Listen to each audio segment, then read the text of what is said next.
live. What's going on, everyone? Thank you all so much for tuning in at this time. Everybody that's here, greatly appreciate it. Anybody watches the replay, thank you so much. Don't forget to like the video and subscribe to the channel. Look, got the win. First road win. Got to feel good. First one's always the toughest, right? First one's always the one that is a little rocky, a little rough, but nonetheless, Lakers pulled it out, pulled it through. Not the sexiest win, right? Obviously, you would have liked us when we were up 26 or whatever to keep it that way. But hey, take a win. It's still W in the win column. I did like that we did get back, at least in the first half, get back to playing the right way. We're moving the basketball better. Got the assist total back up. We didn't quite get to 30, but we got 29, much better. And then turnovers, we only had 10 compared to the last game where we had 20 turnovers and 21 assists. So much better job of taking care of the basketball as well as playmaking, getting guys together. I also like that it was a collective effort. Right, guys kind of picked it up down the stretch. Like Rui, he had his struggles this game overall, but he had some key shots down the stretch. Had some nice sequences down there. LeBron was special. LeBron was spectacular this game. Now he gave you 27 and 10, 6 rebounds, 1 steal, 0 turnovers, which is huge, right? I love LeBron, but we can all be honest and say, 0 turnovers. That's a feat. And then Anthony Davis, 14 and 20 from the floor, 12 rebounds, 2 assists, 3 steals, 2 blocks, really stuffed the stat sheet there. 3 turnovers, 38 points. He's continuing to have an MVP level campaign. Guy's been absolutely just monstrous. Austin Reeves shooting the 3 ball, telling you the consistency. We need him to be consistent shooting that 3 ball. But he had a solid game, really generated a lot of contact, got a lot of free throws. He had 20 points, and 12 of them came from the foul line. So you like to see him being aggressive, staying in attack mode. I would like to see him consistently hit shots, though. But nonetheless, solid game from him. 4-13 is not great, right? Again, got to shoot the basketball better. But I like that he wasn't settling. I like that he was being aggressive, getting to the basket, driving to the hoop. Also dished out 6 assists. And where'd he go? Only 1 turnover. I like that. And then, lastly, D'Angelo Russell in the starting unit, 7-13. He really came around. He was good in the first half, but I thought really got comfortable there in the second half. Hopefully, that's him continuing to kind of hit his stride here a little bit. 7-13 overall. 3 of 6 from 3, 2 of 2 from the foul line, 3 rebounds, 6 assists, 2 turnovers. So 3-to-1 turnover, assist turnover ratio, not bad. And then 19 points. And he had your highest plus. He was a plus 14. Max Christie only played 13 minutes, only took 1 shot. He did get 5 free throws, though. So, again, continuing to be aggressive. He finished with 5 rebounds, which I like to see in 13 minutes. That's great. 1 assist. I did have 2 turnovers in that time, but 7 points and was a plus 7. Gabe Vincent, man, defensively, he gets after it. I like his intensity. I like that he consistently is being just aggressive on the defensive side, but man, that guy provides nothing else. That guy is he's rough. He is rough right now. Jackson Hayes, 15 minutes, gave you 6 rebounds, 4 points. Dalton Connect, 2 of 5 from the floor, 1 of 3 from 3 with 5 points. And then again, just bench production, still not great. Bench production still is something that definitely needs to work on. Look, this is a game that I felt like the Lakers just kind of, hey, you know what, we're going to win this game. Kind of took their foot off the gas a little bit, in my opinion. I don't like it. I'm not saying it's a good thing. I'm not saying that's how the Lakers need to operate going forward. However, it's Toronto. You're just trying to get out of there. You're just trying not to get hurt. You're trying not to have anything. Credit Toronto. They started hitting shots with consistency. Grady Dick really kind of came through and really started knocking down some threes and stuff. But overall, again, I just chalked this game up as a game that was just, hey, we got another game in Detroit in a couple days. Kind of get back things in order. Perimeter defense. I mean, look, all the issues that we know are present are still present, right? Like perimeter defense, terrible. They were getting whatever they wanted out on the perimeter. We got a transition defense, got to be better and pick it up. We just lack I got some. We got lack athleticism, right? We got to get a point of attack guard or just some athleticism at the guard position, and particularly the wing spot. Ideally, I'd like a Bruce Brown type. Still on board with Zach LaVine. No, we got to get somebody with some athleticism. Colin Sexton and Walker Kessler. Can we do something like that? That would be great. Also, Jakob Poeltl, man. If Jakob Poeltl wasn't like 20 million, I wouldn't hate going after him and seeing could you get Jakob Poeltl and Bruce Brown, right? Because Jakob Poeltl, he's making what? How much is let me see. Whoops.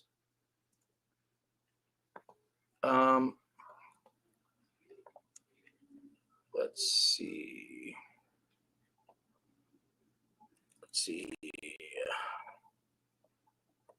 Oh, why didn't it pop up? Contract. Let's see what his contract is. He is making. Isn't he making like 18 million a year or something like that? 19 million. He's making 19.5 million this year. So I was close. I said 20 million. He's making 19.5 million this year, 19.5 million next year, and then he has a player option for 19.5 million in 2026, 2027, which I'm pretty confident he's going to pick it up. But he is only 29 this year. He'll be 30, 31 when his contract is up and due. He had himself a nice game, man. What do you have? He was 9 of 14 from the floor, 12 rebounds, 6 offensive rebounds, 6 assists, 3 blocks, only 2 turnovers, only 3 fouls, and 19 points. So he put up 19, 12, and 6 with 3 blocks. He's a guy that I think I've mentioned him in the past. I actually did a video in the offseason about him, but he's a guy that I think would be just dirt cheap, right? Like you're not giving up a first for Jakob Poeltl, but nonetheless, just kind of if he was like 15 million, I would probably talk about him more, right? Because I just think a Giannis Valanciunas could probably give you the same type of stat line, and he's 10 million compared to 20. Like if he was just slightly less, I think we'd be good. But anyway, like I said, I don't really think there's too much to talk about with this game. I think this is a game that the Lakers knew they were going to win. They got whatever they wanted, whenever they wanted it. They never relinquished the lead. They were always in control. Every time, Toronto made their little run, made their little push, the Lakers punched it back. I think this was a game you're looking to just get out, not get hurt, not get injured, build the cushion, and then just kind of weather it from there. That's kind of what this felt like to me. Again, that's not to say that this team doesn't have flaws. This team most certainly has some flaws, but I don't think this game, I don't think you can take a lot away from this game either way. If they would have lost, then you would have taken a lot from this game. But the fact that they were able to lose this game.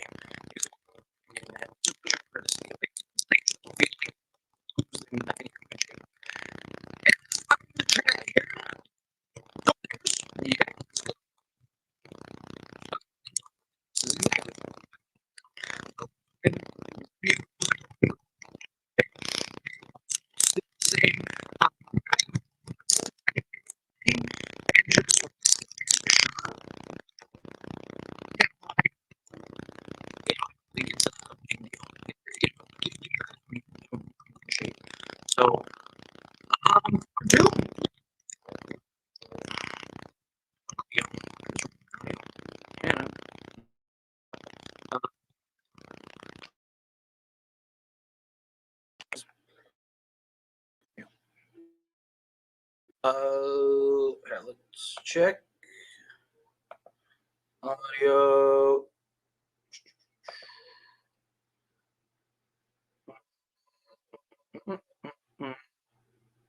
Okay. Can you hear me now? Good. I don't know what happened. It says the audio is fine on my end. We're good? Okay, good. All right. Yeah, I have no idea what happened to the audio. It says everything says it's fine on my end. All right, good. Anyway, back to what I was saying. Yeah, 4-2. Gotta love it. Love it.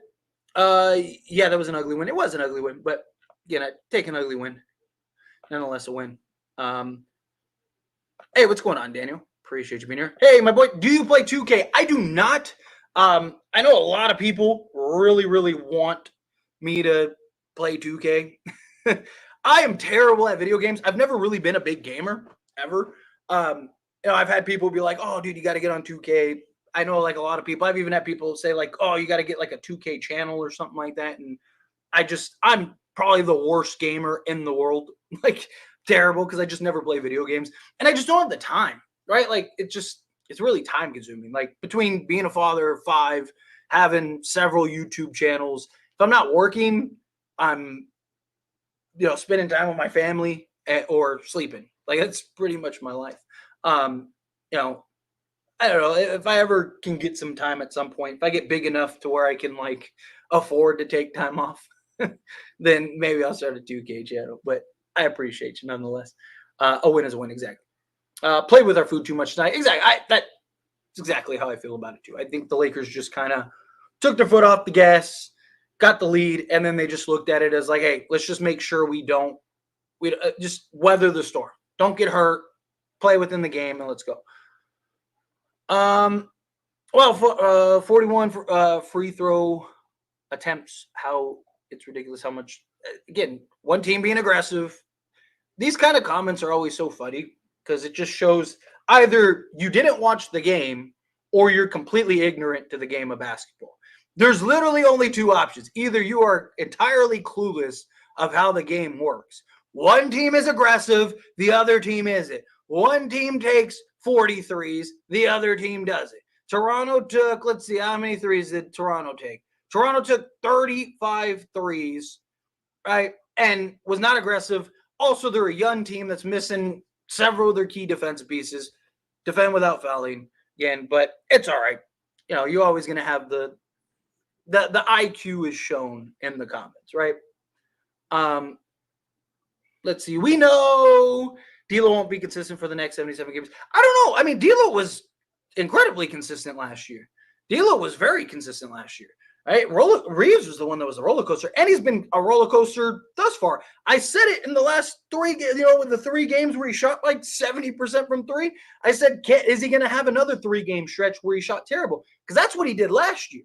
Last year, he'd have 5 games where he shot the lights out, and then he'd have like 5 games where he was terrible. Or he'd have like 3 games where he shot the lights out, and then he'd have 3 games where he was terrible. So far, he had 3 games where he had the 1 game where he was awful, was like, 0-7 or whatever from 3. Then he had the 3 games where he shot the lights out, and now he's had 2 games where he shot terribly, right? Like, that's the roller coaster.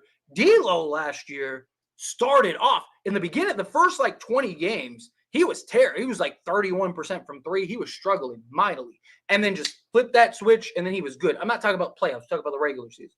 And then he had a he literally set like every Laker 3-point record. So I'm not worried about him yet. If we get like 20 games in the season and he's struggling and he's a roller coaster, then yeah, that's definitely a problem. But I mean, regardless, D'Lo's the odd man out. You're gonna have to trade him. Did Raptors even have any superstars? I mean, Raptors don't have superstars, period. So again, I'm gonna stop braiding up this comment. This person either just does it like, I don't know. Do you think this is soccer or something? Like, or do you even know who the Raptors are? Like, this is like your 3rd comment where you like clearly have no idea who the Raptors are. Yeah, like, Austin Reeves keeps getting destroyed with his bad defense and bad 3-point shooting. Well, his defense has been very good this year, and his 3-point shooting has been very inconsistent. So, yes. Reeves All-Star this year. I don't think Reeves will be an All-Star this year just because of the West, right? Like if he played, like he's averaging like 17, 6, and 5, something like that this season. And he's shooting like 45% total on the season. But again, it's because the 3 games he shot the lights out, right? Like, so we'll see. We'll see if he can kind of he's had 3 good games, 3 bad games, right? Shooting the ball. I'm not talking about overall. He's good in this game, but talk about shooting, just pure shooting. Shooting the basketball, he's had 3 games where he's just laid duds, and then he's had 3 games where he shot the lights out. So, Lakers got to stop playing with the food. I agree. I agree. I don't really look at it like that. I think this is just like one of those games where you're just trying to get out of it, try not to get hurt, try not to have any injuries or anything. Gabe will be on Utah soon. Yeah, probably. Gabe has to go. He's just you gotta. I think you're gonna have to start loading Gabe. I think Gabe is still trying to find it. Problem is, like, even last year, the dude shot terrible. He's not. The thing is like, historically speaking, he's not a good 3-point shooter. He's only like 32% for his career. It's the playoffs. He's like 32% in the regular season, and then he's like 38 to like 40% in the playoffs. He's just like, when he hits the playoffs, he's just a playoff performer. That's why the Lakers really liked him, because he gives you that consistency as far as a point of attack defense goes. Guy that's going to always give you effort out there. And then in the playoffs, he's a guy that'll elevate. He's a guy that actually gets better come playoff time. But you have to get through the regular season and make the playoffs. So I don't know. Gabe Vincent's making $11 million. If you can find somebody that'll take him, the problem is you need to find somebody that's willing to take him. He still has another year on his contract. So he has this year and next year.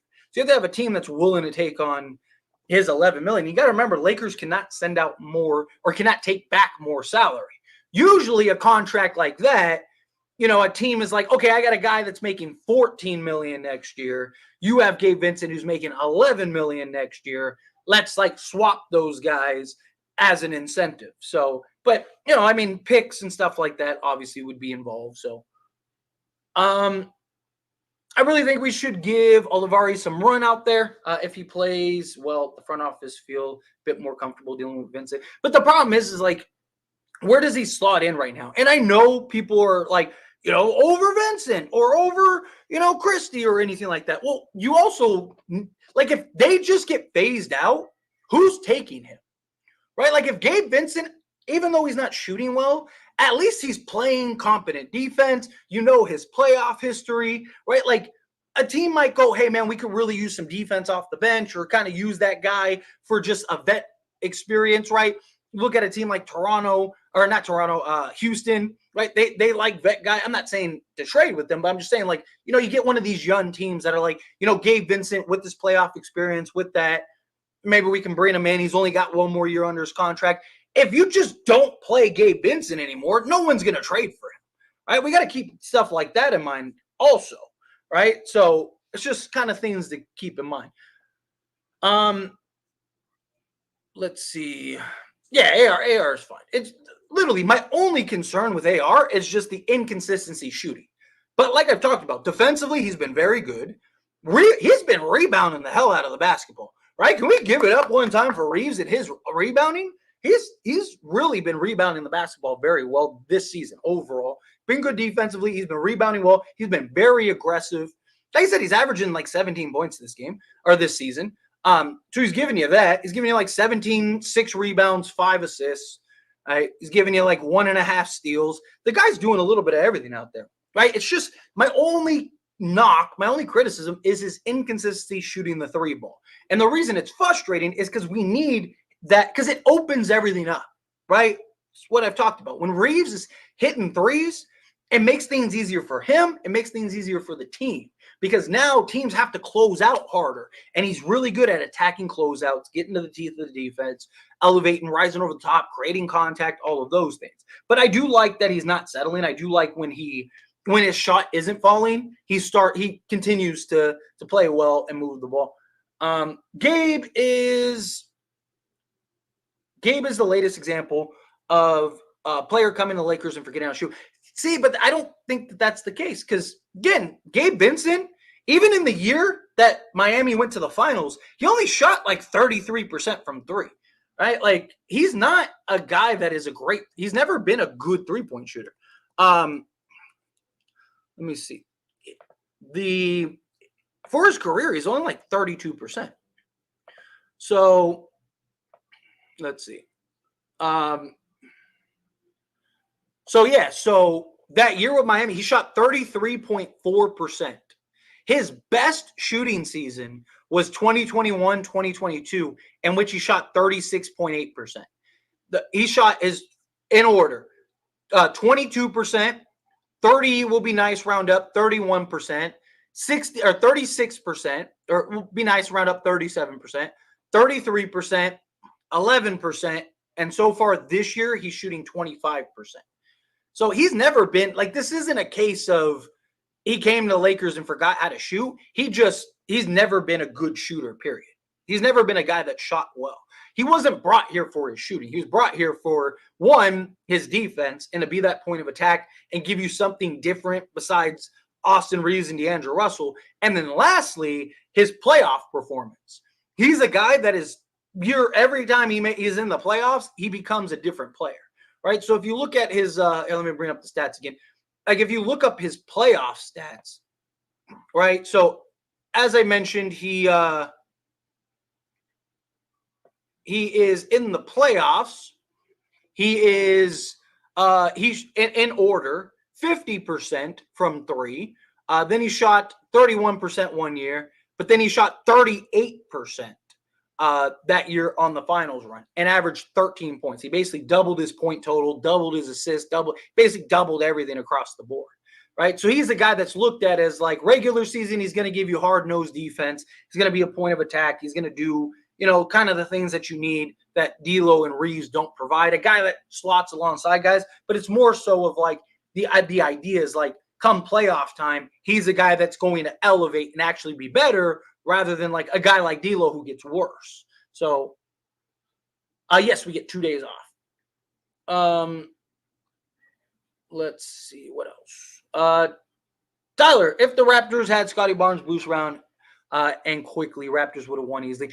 I don't agree with that because if they had those guys, the Lakers probably take this a lot more serious, right? Like, it's one thing when you're going up against like the Raptors' second unit the whole game. It's another thing when you're going up against like Scottie Barnes, Bruce Brown, Manuel Quickly, RJ Barrett, and Jakob Poeltl, right? Like those guys, the Lakers are probably like if they're up 25, they're probably not relinquishing that lead, or at least not to the level in which they did, right? So it's easy to look at it because the Lakers only won by 6. And go like, oh man, if they had Scottie Barnes, if they had Bruce Brown, if they had that, Lakers would have lost this game. Not necessarily. Because the Lakers wouldn't have, I don't think the Lakers would have played with their food as much.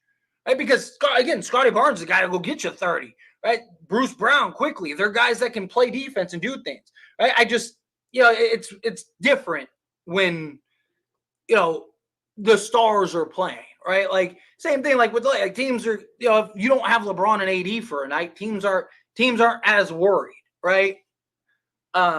Stop getting Miami guard GFX. I am with that. Go get Walker Kessler, Zach, Bruce. I am with that. Yep, exactly. 4-2 is 4-2. Y'all too critical. It's the NBA. It's a good road win. Exactly. You got your first road win of the season. I love it. LaVine injured his shoulder. It's just a minor injury. It's nothing major. He played tonight, and he dropped. Last I checked, he was at like 20. Let me go back to the NBA. Zach LaVine. Like I've seen people be like, "You still want Zach LaVine? He's injured," and it's like, did you actually read the injury, or did you just assume? Unless he got hurt again tonight, because he played 33 minutes tonight. He dropped 21 points, 2 assists, 1 rebound, 1 steal. He was 5 of 9 from 3, 7-17 total. There you go. All right. Yes. Do I still want Zach LaVine? Yes, I still want Zach LaVine. All right. Guys, Anthony Davis just got a minor injury, right? You got hip displacement or whatever they said it was. Right? Little minor things are things. I just want to make sure he can stay there. Let's see. There's no way I'm trading D'Lo. We struggle to score, and he's a bucket. Yes, but here's the thing. Like, if you're trading D'Lo, you're probably trading him for you're not trading him for a guy that just doesn't score the basketball, right? You're trading him for an upgrade, or you're trading him for a piece of bigger need, right? So, like if you're trading D'Lo, you're probably trading him for like a Zach LaVine, or you're trading him for like a Bruce Brown, or you're trading him for a better two-way guy rather than just like an offensive player. Right? Like you're not like if you were trading D'Lo for Jared Vanderbilt, yeah, it's like, yeah, it's great. You got better defensively, but you're terrible offensively. You just got a lot worse offensively. Right? So obviously, again, you don't just trade D'Lo just to trade D'Lo, but if you're trading D'Lo, it's probably for a need. right? You're flipping him for, a center or a 3-and-D wing or something like that, right?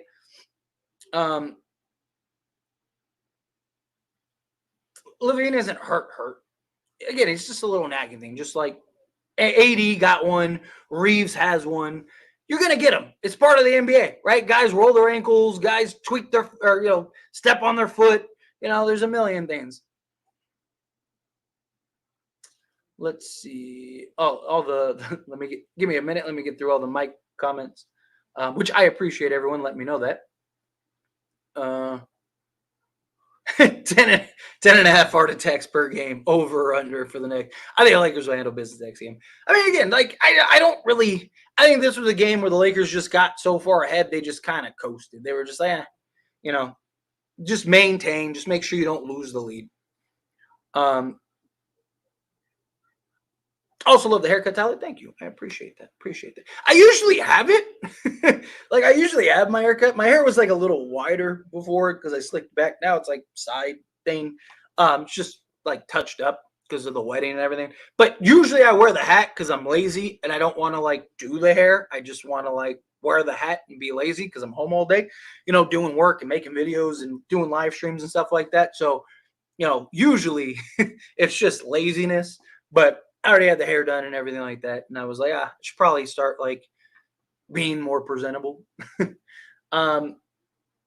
Let's go Lakers. Love it. Also, thank you, by the way. Quaj, I appreciate that.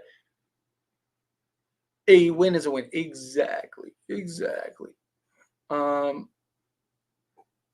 Sorry, trying to find something to me.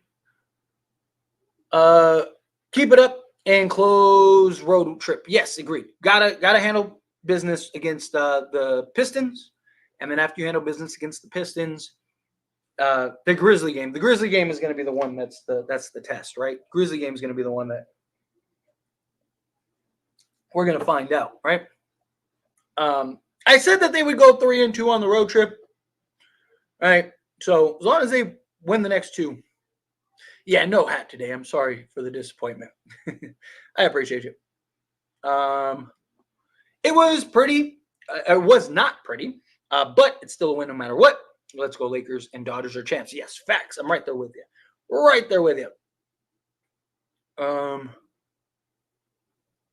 Commenting on is I didn't watch the game at all. Exactly. There's always somebody that doesn't know what they're talking about. There's always somebody in the chat that's like just looking for attention. Bro, our starters scored 113 points and our bench scored 18. We cannot win like that. We are getting cooked without a trade. Our starters are scoring 82% of the points. Yes, absolutely. Anyone gets hurt, we're screwed. Yes, exactly. Which is why I've talked about the patience factor, right? Like, do we go and try to get some bench depth? Do we go and get a start? I might talk about this in a later video. I got like 5 videos scheduled, but we just keep getting news and then Laker games, stuff like that. I have a video on the supposed Lakers package for Walker Kessler, which, spoiler alert, I don't think is an actual package. I think it's just somebody's idea. But that video will be up tomorrow, first thing in the morning. But I've also thought about, like, the more that I think about it, the more I kind of like, I still love the idea of Zach LaVine. Don't get me wrong. But I also really like the idea of Colin Sexton, because Colin Sexton is willing to come off the bench for Utah and not gripe and not complain and not do anything and just be a team player. Do you go get Walker Kessler and Colin Sexton and just bring them both off the bench? And now you got like a 16 to 20 point a game guy off the bench plus Walker Kessler, right? And then you could move like if assuming Jared Vanderbilt comes back and is healthy, you can move Jared Vanderbilt into the starting unit and just go big and have like Reeves, Vando, Rui, LeBron, and AD. And then on defense, just have Vando, because he's going to be out there at the point of attack anyway. So just have him as the 2 on defense. And then on offense, just have like LeBron, Reeves, Vando. Rui now gets to play the 4 on offense, which is where he's best at. And LeBron's out on the perimeter all game anyway. And then Anthony Davis. I actually think that could be interesting. Now you got better defense. You got more size. You'd be better rebounding, which you're already been a very good rebounding team this year. I don't hate that idea. I really don't. I like the idea of like the more that, like I said, the more that I think about it, the more I'm like, man, if Colin Sexton is willing to come off the bench, like you can start him if you really wanted to. But here's the thing, couple things, right? What does the bench look like when Christian Wood gets back? That's my like fingers crossed.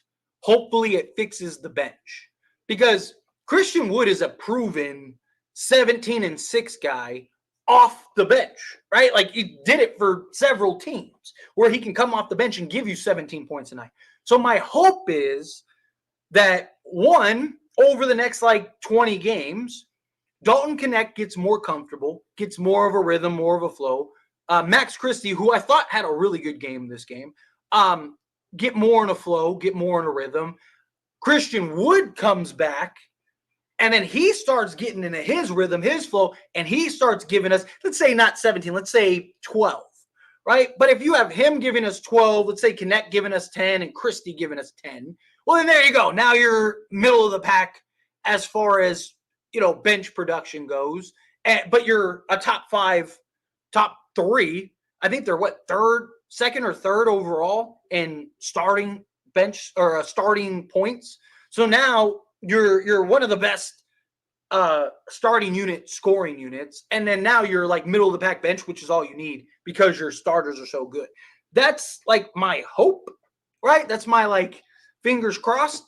Christian Wood kind of solves a lot of this. Plus, Jared Vanderbilt, I think, will help, not in the traditional sense, but just like keeping balls alive, giving extra possessions, live ball turnovers, regular turnovers, having him as like the slip man, having him coming at, setting screens and being the roll man, him coming off the corners, right? There's a lot of ways that you can make him a comparable bench guy. So my hope is when Vando and Wood get back, they kind of sew up a little bit of that. So that way you can go and make a move. And I'm not saying I like the idea of Colin Sexton and Walker Kessler. If you can get them, well, then maybe now you're starting Kessler. Or not Kessler, Sexton, right? But just kind of thoughts that have been, spinning through my head. Let's see. Gabe forgot how to play basketball. He has looked awful. He has not looked very good. I agree. We have no bench. Without a doubt. You are spot on, Andrew. We have 0 bench. Yeah, our starting 5 is good on one side of the ball, which is why we got to get better balance. Yeah, Max was very good today. Every game, opposing guards are scoring 25 plus, and it's painful to watch. Yeah, I mean, when you're starting backcourt is D'Angelo Russell and Austin Reeves, it's usually how it goes. Lakers aren't fully serious on it. I don't really get that from this game. I think this is a game that was just, we got the lead, weather it, don't get hurt, just, play your game. We're going to win no matter what type of thing. Max was actually, I already got that one. It was this one. It seems like the front office is trading. It seems like the front office is trading away. Lakers front office are according to reports, are in negotiations. And no Vandal or Wood in sight for minutes. Things could be worse. We could beat the Bucks. Yeah, you're not wrong. Yeah, and in all honesty, the Bucks are losing Giannis at some point. How we feel about D'Lo today? He was great. He was fine. Gave you exactly what you needed.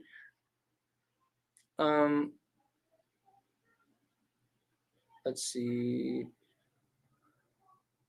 Oh, I'm not gonna answer the troll comment. Sorry, trying to find some me. I'm pretty sure our starters lead the league in scoring and our bench deadly. Our bench, last I checked, our bench was 30th in the league in bench scoring, averaging 20 a game. And then our starting unit was second. I can't remember if they're second or third. They're second or third in the league right now. I think they were third. I think they were third in the league. Behind like Boston and who was the other? It was Boston and I think it was the Nuggets. I don't remember. I have to look at it again. I looked at it the other day because I was just curious. That's what it was. After the Cavs game, I was looking at it. Why do you think the Jazz declined the trade for Kessler? So I have a whole video that's going to upload at 7 a.m. So I don't want to like spend too much time on it. Also, I don't know if you saw, I responded to your comment on the video that you left it on. Yeah, so I already have the video done and everything. I was going to post it earlier, but the game was at 4:30, and whenever I post a video during the game, the video just flops, which is understandable. Everyone's watching the game, right? So, or they should be watching the game. But I don't believe that. So I read the whole report, right? The headline and like the way it starts seems like the Lakers offered that trade. But then if you read it, it sounds like it's their interpretation of what the package would look like rather than what the Lakers actually offered, right? So it does. I don't think that the Lakers actually offered that. I just think it's the writers assuming that that's what the Lakers would offer, which was D'Lo and picks, right?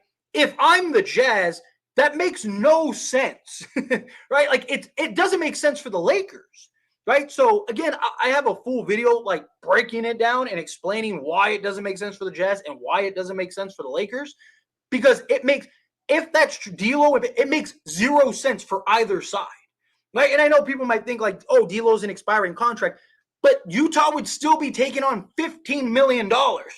Like, it makes no sense. For, if I was Utah, I would say no. I don't care how many picks you give me, right? Like, that's stupid, right? So I don't, and like I said, based on the actual report, it sounds like it's their interpretation. Who was it? It was Sam Amick and John, I don't remember who, John, I don't remember the other guy's name, but it literally just sounds like it's their thoughts on what a Lakers package would be based on reports from other people that D'Lo is the guy to get shipped out, but not understanding it. Okay, let me put it like this. The whole report sounds like it was talked about before the Lakers declined Jalen Hood-Schifino. So now that Jalen, like the entire report makes no sense once you realize Jalen Hood-Schifino is an expiring contract. There we go. That's probably a better way to phrase it. David, coming out, $2 super chat. Thank you so much. I really do appreciate that. Do you think Gabe Vincent will play better? Why so bad in LA? So shooting-wise, I mean, he should, but not much better. So like Gabe Vincent, again, so he's a career 33% three-point shooter. We just looked it up. I don't know if you were here when I broke this down earlier, but nonetheless, 33% career three-point shooter. It's the playoffs in which he elevates to 38%. He has a playoff stint where he shot 50%, playoff stint where he shot 31%, and then a playoff stint where he shot 38%. And that was the Miami Heat final run. And he basically doubled his stats everywhere. So he was brought in for his defense, some shooting, but mostly the playoffs, right? Because the idea is that Gabe Vincent gives you a guy that is the opposite of Reeves and D'Lo. Reeves and D'Lo have like their shooting, moniker all the way up, but their defense is like down. Well, Gabe's defense is all the way up, but his shooting is down. But D'Lo goes like this, and Gabe Vincent goes like this. So the hope was that they would kind of balance each other out, right? And then that would kind of offset some of the Lakers' issues. And he was cheap coming off of a finals run in which he was the third best player on that team, right? So, and he was willing to come off the bench. So do I think Gabe Vincent will be better? Yes. But will he be what Laker fans want him to be? No. He never was. He was never going to be that, right? Like Lakers fans want him to be like a 12 3-3 guy with like elite defense. It's just not, that's not who he's never been that, and he never will be, right? He's a guy that is that point of attack, just defend, give you that consistency, chip in, give you like, 6 to 8 a night. And then in the playoffs, he's a guy that really starts to pick things up. So that is the idea. But yeah, so I mean, he's playing basically his average, right? Like but anyway, I appreciate you. Thanks so much, David, for super chat. You are awesome. All right, where was I? Here we go. What do you think of Max's game? I thought he was great. Good defense, kept balls alive, rebounding the basketball. He's done a good job of that. He's done say what you want about Max Christie. He's done a really good job of just keeping balls alive and just batting balls out, as well as rebounding the basketball. He's doing a really good job of being a crasher. Defensively, again, he's arguably our second best perimeter defender. Like, he's been good defensively. He's not Jared Vanderbilt, but no one is. Jared Vanderbilt is arguably the best perimeter defender in the entire league when he's healthy, right? Max Christie's giving you really good defense. It's just his offense that needs to come through.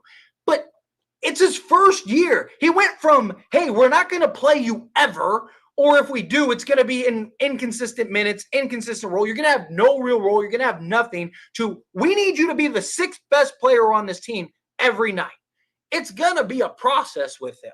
It's why I keep saying, when people are like, ship Max Christie out, he's trash, he's terrible. Can we give him like 20, 30 games to really kind of see? Like, Dalton Knecht hasn't been perfect either, right? His defense has been terrible. He's had some duds, right? Like the other game, what was it, the Suns game or whatever, where Max Christie was our best bench player, and everyone was blaming Max Christie, right? It wasn't Dalton Knecht went like 0-4 and gave you nothing.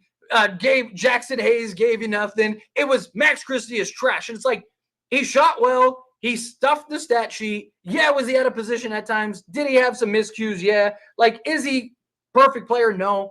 Can we give the guy some time? That's my only point. He was very good this game. I liked what we got from him. Kept balls alive, shot the ball well, did a little bit of everything. He's not a guy that is getting, like, people act like he's getting 15 shots a game. He's not. He's averaging like 5 attempts a game. I don't even think it's that many. Right? So let him get comfortable. Let's see what it looks like. It's not about the results, it's about the process. Yes. These are there's definitely red flags with this team. Team isn't great. This team, look, I think this team has a puncher's chance. I think they're better than they were last year.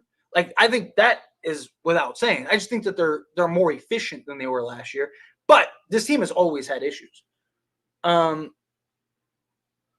Danny wants Miles Bridges package for Walker. Nah, not that crazy. But he does want, right now, he wants 2 firsts plus a young player, is what was reported. He's not looking for like 5, 6, 7 firsts. He just wants 2 firsts plus a good young player.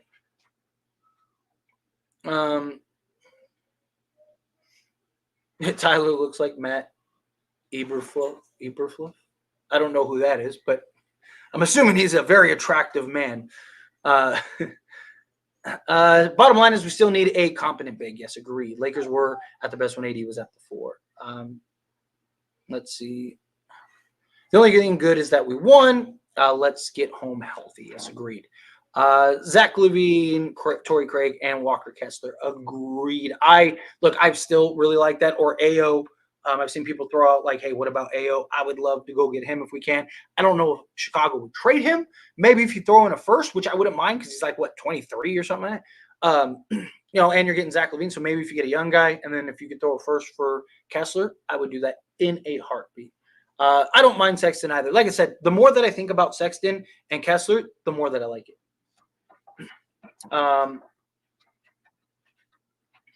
But I heard they was leaning to Clarkson because of financial space. Yeah, for the flexibility going forward, yes, I can see that. However, I don't think I hate the idea of Clarkson. He's incredibly inefficient, right? He has his games, he has his moments, don't get me wrong, but he might be one of the most inefficient players in the league. He's incredibly frustrating at times. I'm not a big fan of him. She's got to go potty. Give me 1 second because she's got to go potty. She's like nipping at me, which means she's got to go potty. Give me 1 second. Let me go take her out so my wife can take her real quick. Give me 1 second.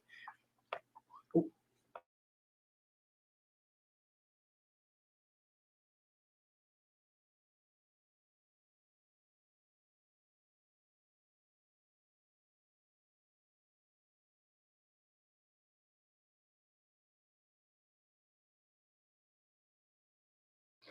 Sorry, she was she like nudges. She gives you the sign. She's still a puppy. She's learning, but she's doing better. So she'll like come and she'll like nudge me on the leg, and then she'll like, which that is like, oh, but she'll like take her front teeth and she like nibbles of like if I'm taking too long. And she started doing that, and then she just like jumped up. I was like, okay, she needs to go potty. So She hasn't had an accident in a very long time, so trying to make sure she doesn't have any in the house. So sorry, had to step away for a moment, but I appreciate your guys' patience. But I heard, oh, that's what I was talking about, Clarkson. Sorry, I needed that refresher. Like I said, I just didn't want her to. She was like doing everything. I was trying to like get through your comment before I stopped, but then she jumped up, and I was like, okay, like it's time to go. But yeah, so Clarkson, I'm not a fan of Clarkson. I don't really like Clarkson. I know Clarkson gives you financial flexibility because he's an expiring contract. If you win, who cares? Right? Like if you get the pieces you need, who cares? And Colin Sexton's a young player. It's not like he's 35, right? He's like what, 25. So I would prefer to see us go get that, you know. But I could see that. I can see the Lakers wanting to maintain the flexibility. Thing is LeBron can give you all the flexibility he needs. He was willing to take $20 million less to go get Klay Thompson or one of these other guys. He could do it again. Sexton is tough and will help out on defense. I don't know about the defense. So the last 2 years, he's been worse defensively than D'Lo. Like literally worse than D'Lo by like every metric. However, I've talked about this. Colin Sexton is a guy that when he's locked in and engaged defensively is very good defensively. Very good. Right? He gets after. He's small. So he's like 6'1". So he's not like elite, but he is. He gets after it. He dives for loose balls. He's very motivated. Thing is you have to keep him focused. You have to keep him in order, right? If you don't do that, then he'll just sag off and won't play defense. The argument is that, one, he's on Utah, which is a bad team, period. And it's a lot different when your help defense is like Jared Vanderbilt, Anthony Davis, you know, Austin Reeves, who's also been good this year, and guys like Lauri Markkanen, who I could probably score on. Not really, but you get my point, right? Like, you know, it just like not good defensive pieces outside of like Walker Kessler, right? But also he's great on an island, but he's not a guy you want just like by himself after you get beat, right? He's not Anthony Davis, is my point. Hey man, what's going on? What's up, Anthony? Appreciate you. You just got a haircut. What's going on with you? Not just. I mean, my hair is almost always cut. I just am lazy. Is all it is. I know you guys usually see me in the hat, so I'm always wearing the hat. That's really just like laziness is really all it is. Like it's just more times than not. But I've had a lot like at a wedding and stuff like that, so got got it cleaned up a little bit, and then also just doing stuff and trying to make more videos and do more face stuff and things like that. So probably see me with my hair done a little bit more, trying to take things more serious, editing a bit more, trying to make things a little cleaner. So that way, hopefully I can grow a little more. That's all. I'm doing YouTube now full time, so need to try to make as much as possible. So, but I appreciate you. Tyler, there was a Vando update. Was there a Vando update? Ooh, I'm going to have to check that out. Do you see a trade before the deadline? I do. I think we get a trade late December. I think remember when Rui got traded, right? Rui got traded like, what was it, 3-4 weeks before the trade deadline? I think we get something like that. It might just be Valanciunas, but I think we end up getting like a move before, and then closer to the trade deadline, we'll probably get all the little other stuff. Is my guess. That's probably my guess. Don't get why we kept Max Christie, because he's 21 years old and arguably our second best perimeter defender, right? Like you got to keep in mind he is 21 years old. He is 3 years younger than Dalton Knecht. What does Max Christie look like at 24? Right? Like he's already better defensively. Like, can he just come around offensively? That's the only question. Can he just come around offensively? Like, he's a 21-year-old guy. Right? Like, he still has a lot of growth, a lot of potential. Let's see. Vanda was looking. Oh, so it's not a good update? That's not good. Vando has to be moved. He's unplayable. Versus playoff teams, anyways, half the time. My problem is that if he can't stay healthy, you're gonna have to trade him. You are. As much as I love Jared Vanderbilt, the best ability is availability, and the Lakers aren't in a position where they can gamble on guys. When Vando is healthy, his impact is immeasurable. But that's the problem. He's had injury issues his entire career already, and now he can't even get back to the basketball court. It's a problem. Get A.O., Levine, Craig, and Kessler. I'm with it. I am with it. What about this trade? Bruce Brown and Jakob Poeltl for Russell, Vincent, Jalen Hood-Schifino, Max Christie, and a first. I definitely wouldn't do a first for all that because, I mean, one, you're getting off Poeltl's long-term salary. He's got like 3 years left. Bruce Brown by himself isn't even worth the first. He's overpaid. Yeah, it's an expiring contract, but he's still overpaid. And yeah, I'm not. Yeah, I definitely wouldn't give up the first, especially if you're giving up Max Christie. Because Max Christie's young. Right? He's 21-year-old. He's essentially worth the first. Right? I mean, he's young. He's young enough to have been drafted in this year's draft. Right? Like, I love Bruce Brown and Jakob Poeltl. I do. My problem is Jakob Poeltl's making $19.5 million. Right? If he was making like $15 million, sure. But at Jakob Poeltl's price, I'd rather just go wait and get Valanciunas because Valanciunas is literally making half. And he has the same amount of years, but you get the flexibility long term. I would rather just go get Valanciunas if I'm being honest. Let's see. Dorian Finney-Smith fits into this team well. He sucks on Brooklyn because they have no talent or playmakers. I like Dorian. Look, I've been a big advocate. Even last trade deadline, I was a big advocate of Dorian Finney-Smith. I like Dorian Finney-Smith a lot on this team. He's not like a lights out three-point shooter, but he is about as close as you get to a two-way guard that isn't like astronomical, or not two-way guard, but two-way player. It's not astronomical. I maybe even prefer Dorian Finney-Smith, Nick Richards, save the picks for Zach LaVine, A.O., Craig, Dorian Finney-Smith, and Richards. I don't hate it. Like, so I did the math on it.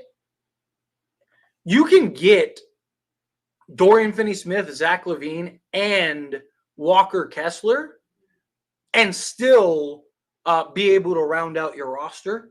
It's complicated. It's not that complicated. It's actually pretty straightforward, but by NBA standards, it'd be complicated. But you could still maintain your 14-man roster and get those guys. So Dorian Finney-Smith, Zach LaVine, as well as Nick Richards, or not Nick Richards, Walker Kessler. And then you can bring in I didn't do the math, but off the top of my head, I think you could get Torrey Craig still, and it would still work. But point is like you can get those three guys. So you get Dorian Finney-Smith, Walker Kessler, and Zach LaVine, and still have enough to round out your roster salary-wise. And depending on how much everyone goes for, you might even be able to keep a pick. But yeah.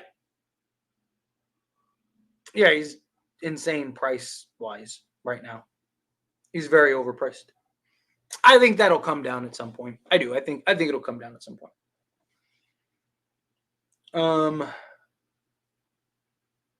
Kessler's good with 2 firsts. Yeah, exactly. Another reason Kessler would be good for us is because he sets good screens, so that's better for our movement shooters. Yeah, exactly. And it's just, I mean, he's a guy that helps now and the future. You go get Kessler, you have your center for the next 10 plus years, right? Like to me, that's the biggest thing. Is like he's still a development guy. He's not anywhere close to a finished product, but he's still good enough to actually have an impact now. He's one of the best rim protectors in the entire NBA, and he's only going to get better, right? So like now you have your center for the next 10, 15 years. That's why I like the idea of Walker Kessler. Like if Utah was like, give us D'Lo, Jalen Hood-Schifino, right? Because they're both expiring, and along with a first, remove the protection of the first we have. So unprotected first, remove the protection of the first that we have, and a pick swap, and we'll give you Colin Sexton and Walker Kessler. I would do that this time yesterday, right? Because then we still have a first, And then you still have guys like Rui, Vando, Max Christie, Austin Reeves, if you really had to, like whoever, to still go make other moves and still upgrade the roster. But now you got Colin Sexton, now you got Walker Kessler, now you got your center for now in the future. Like I would do that all day. But to give up both unprotected first, I just don't think you can do that. Nick Richards, I like. He's not as good as Kessler, but he's not bad. Sharp, I'm not a fan of Sharp. Let's see. I would love them to but their defense kind of shake, but better than Hayes. So I ain't complaining. Yeah, Nick. I'm not big on Sharp personally. I don't think he's bad, but is he? I don't think he's ready to be our like backup big out the gate. As far as like Walker Kessler go or Nick Richards goes, I think yeah. I don't think he'll ever be your starting center, Nick Richards, but as a backup, he might be arguably the best backup in the league. Him and like Andre Drummond, guys like that. What's going on with Jalen Trevino? So they didn't pick up his option, which means a couple things. Either A, gives you cap flexibility and potentially frees up your full mid-level exception. B, he's an expiring trade chip that you can add on top of D'Lo or any of these other guys and get you to 22, 23 million. And also, you could, if the Lakers want to and they do want to still keep him long term, they can sign him to a new contract just cheaper, right? So he was set to make, I think it was like 4.4 million off the top of my head next year. You could re-sign him, say 2 years at 4 million rather than a year at 4 million, and you basically cut his salary in half. So there's still options there. My guess is the Lakers trade him because now he's another, again, like 3.3, 3.6 million, something like that, expiring contract. So, not gonna lie, OKC looks really good. OKC is the second best team in the NBA. However, Lakers match up very well against OKC. That's the only literally the only reason I think the Lakers can get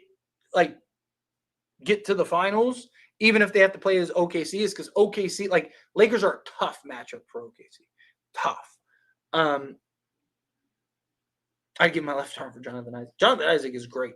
Problem is, can he stay healthy?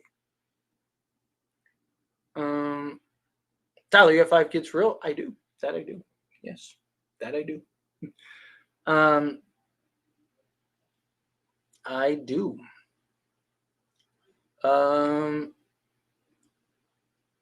Connect 4 6th man of the year. He's got to be a lot better than what he's been if he's going to win 6th man of the year. I mean, most 6 men are giving you 15 to 20 a night.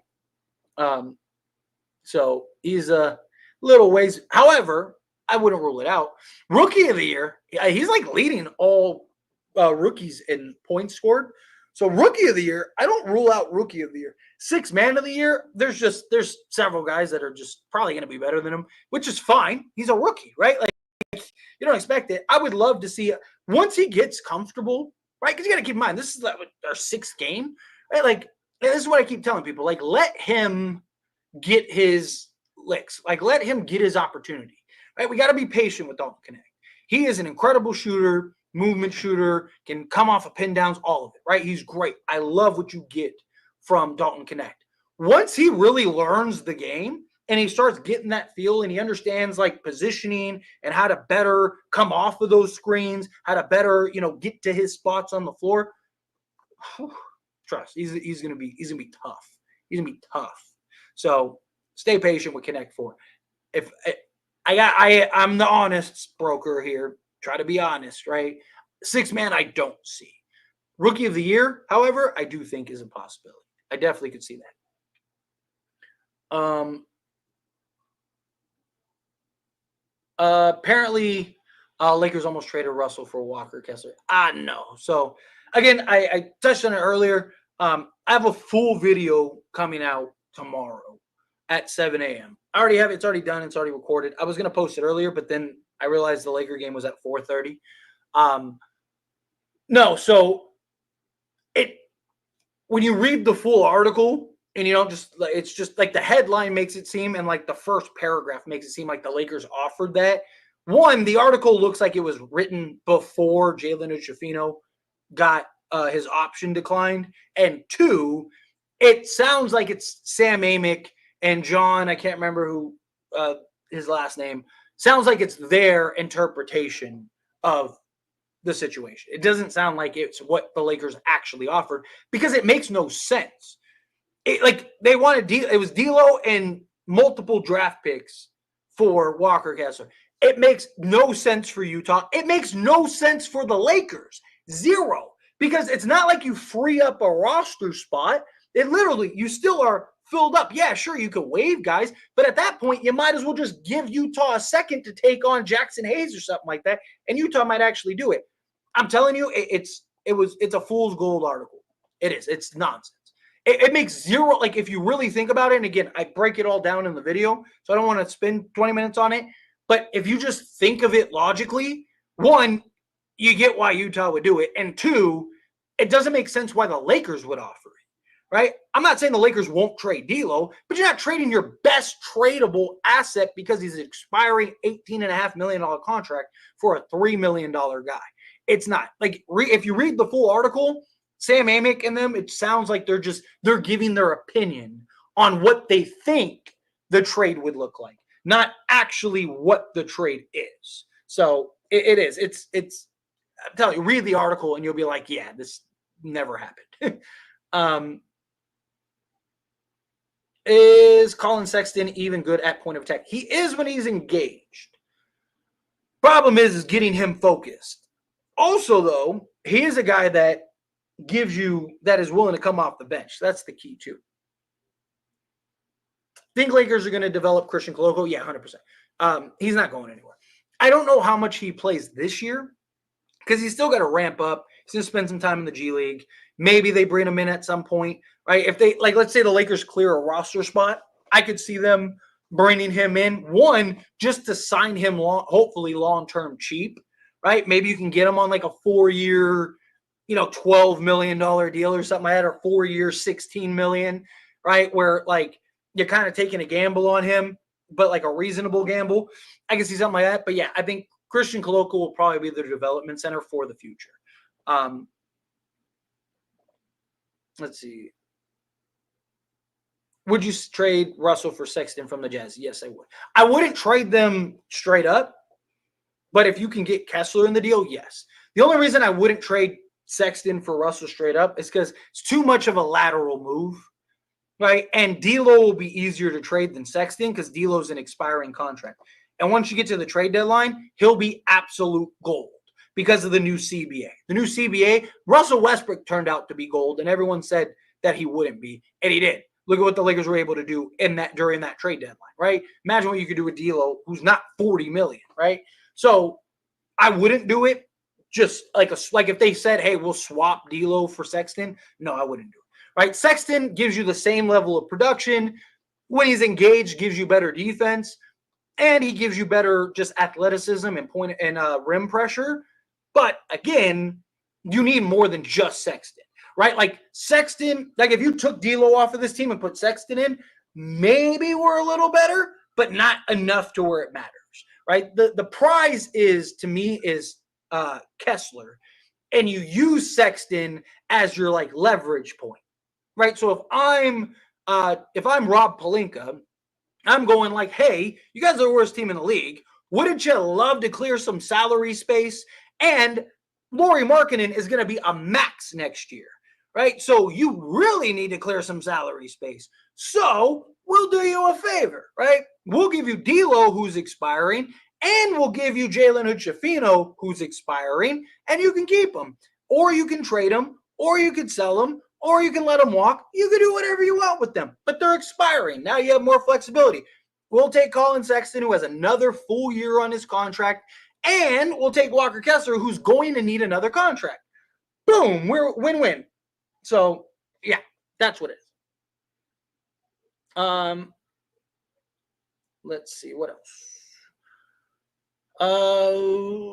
We're not sniffing the finals if we have the same. Don't be shocked. Don't be surprised. I mean, I wouldn't bet on it, but don't be surprised. Yeah, but their key pieces don't change the advantages the Lakers have. The Lakers' advantages were beyond Caruso and Hartenstein. Lakers should be the third seed, but the Warriors won two BS games against the Pelicans. Like, how did the Pelicans lose the effect? One of those games, the Pelicans were like in full control, and then was that the game that Buddy Hield like went out for like 19 in the first quarter? I only said this to explain why the Lakers have to make major moves just to be contingent. Boston, we'd be lucky to win a game, even if somehow we made it. Boston, I worry about because Boston, we don't match up well with Boston.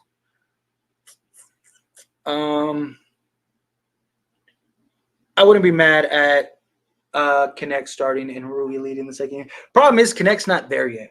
He's not ready yet. I love Connect. I think he will be at some point, but he's not there yet. Is the problem? You're almost better off putting Max Christie in the starting unit just for defensive purposes. And I don't really like, based on what we've seen from Max Christie, I don't even really like that. But at least he gives you the opposite of what D'Lo is, which is the defensive side of things.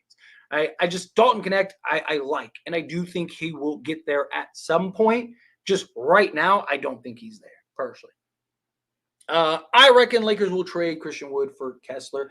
I think it'll be Jalen or Trevino. I mean, technically, yeah, Christian Wood. Christian Wood make enough? What's Christian Wood's vet minimum? Isn't it? It's like $3 million or $2.9 million, right?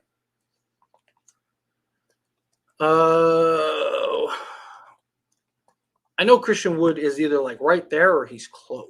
Because remember, Lakers can't take back more salary, so he can only take. You have to send out more. So he's making basically $3 million exact, and Walker Kessler is like what 2.9. I would rather, if I'm being honest, I would rather keep Christian Wood and trade Jalen Trevino, because Christian Wood is a guy that you know will give you production. Yeah, so yeah, that works. You could do that if you wanted to, but again, I would, if it's me, I'm not doing that. I'm keeping Christian Wood personally. Tyler, you can't be serious. If they said they'd swap D'Lo with Sexton, I'd do that in a heartbeat. I wouldn't. I think it, because again, how does Sexton make us a contender? Like, swap D'Lo with Sexton. Does Sexton make us a contender without Walker Kessler? Are we better with Sexton? And if so, how much? Right? And you got to remember, D'Lo is going to be much more valuable to trade than Sexton will be. Right? I think Sexton makes us better, but I don't think he puts us in that contention status. Right? I think even Walker Kessler, like Walker Kessler is the prize. You need that center. The problem is like if you trade D'Lo, now you don't have him because people aren't going to line up to trade for Sexton because Sexton has another year, right? You could trade him the following year, and again, he can be better defensively. He hasn't been. That's something you got to keep in mind. He's been worse than D'Lo defensively the last 2 seasons. Last 2 years, he's been worse than D'Lo defensively. So let's assume, because we're assuming and hoping he gets better defensively. Let's say he's not the case. So he's worse defensively than D'Lo.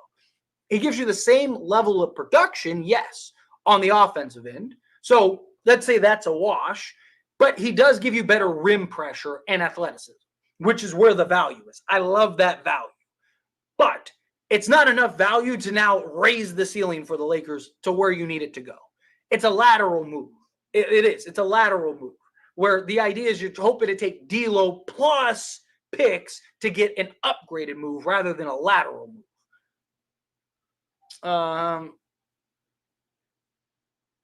Players see D'Lo guarding them and start looking like same thing with Colin Sexton. They do. Same thing with Colin Sexton. Again, Colin Sexton has been worse defensively than D'Angelo Russell. Trade Gabe, D'Lo, Vando, and Christie. Probably at some point. How much would the Lakers have to give up if they traded for Sexton and Kessler? It's D'Lo and Jalen Trevino are exact. Like, it's a wash. Like, Sexton's contract is like almost to the penny what D'Lo's is, and Kessler's is slightly less than Jalen or Trevino, and you got a clean wash. Maybe you throw in somebody else just to like bring in like an Olivari or something like that. But it's literally just like a clean wash for the Lakers. So it's just the picks. That's the problem, are the picks. If the picks are 2 first, you can't do it. You need that other first. But if it's a first and like a pick swap and then remove protections, as long as you can keep 1 first, I would, whatever you want. Here you go. It's yours. We need 2 more center to complement 80, just like in 2020. I mean, you need 1 more center.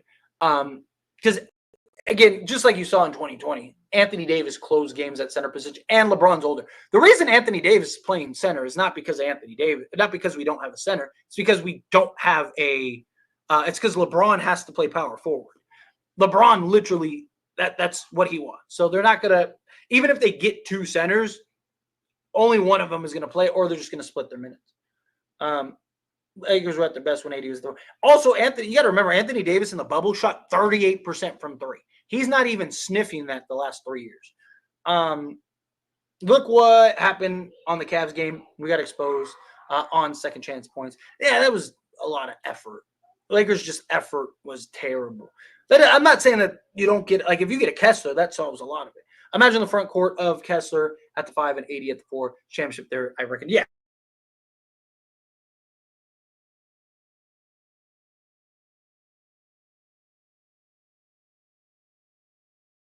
Jackson Hayes minutes, that I see happening, right?